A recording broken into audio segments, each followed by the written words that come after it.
Arab Emirates in November 30th. Panels at the summit include financing climate action, scaling up international climate, financing for Africa, investing in nature and biodiversity, and developing integrated, livable African cities.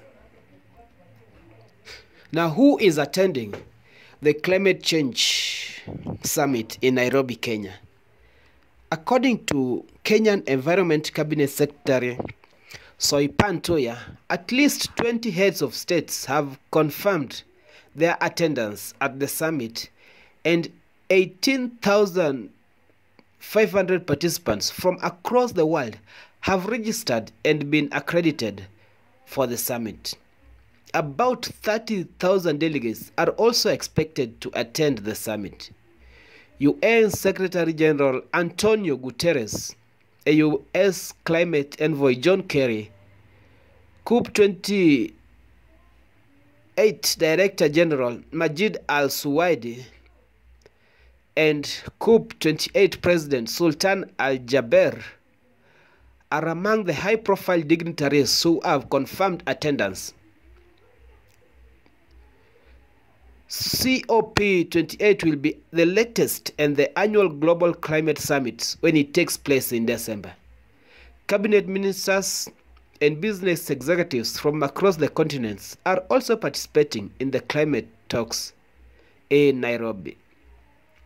But it is clear with unknown reasons which presidents will be in attendance, because only the leaders of Burundi, Comoros, Ghana, Madagascar, Malawi, Sierra Leone had arrived in the country. And also today, the Tanzanian President Samia Suluhu addressed the summit among the heads of states who were present in Nairobi. There have also been questions about whether African leaders are prioritizing other events happening about the same period, like the African Food System Summit in Dar es Salaam, Tanzania, and the G20 Summit in New Delhi, India, in a month when the UN General Assembly will also convene in New York. Now let's take another look and discuss what are the controversies surrounding the summit. African nations have been adamant with their expectations for the summit, which include a push for richer nations to honor the $100 billion a year pledge made in COP15 in Copenhagen to help reduce greenhouse gas emissions and help African countries cope with the climate crisis. Hundreds of civil society groups have called for the summit to take a meaningful stand for the continent. According to the groups, Africans' climate interests and positions have been brushed aside by Western government, consultancies companies, and philanthropic organizations, which are using the summit to push a pro-West agenda at the expense of Africa. Speaking at the conference in August 28th this year, Mithika Mwenda, Executive Director of the Pan-African Climate Justice Alliance, criticized the Kenyan government for what he called an obsession with carbon markets.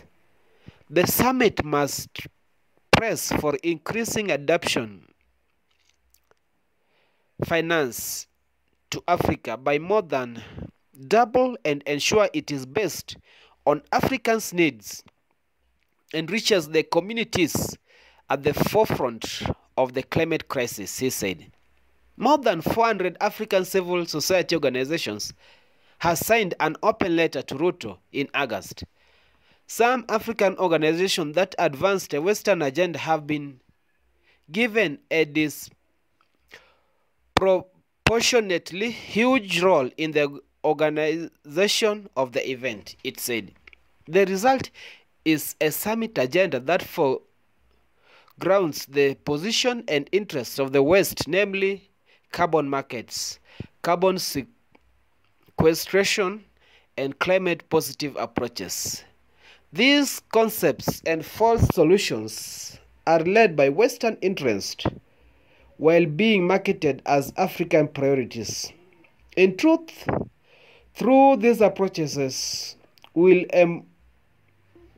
embolden wealthy nations and large corporations to continue polluting the world, much to Africa's detriment, it added.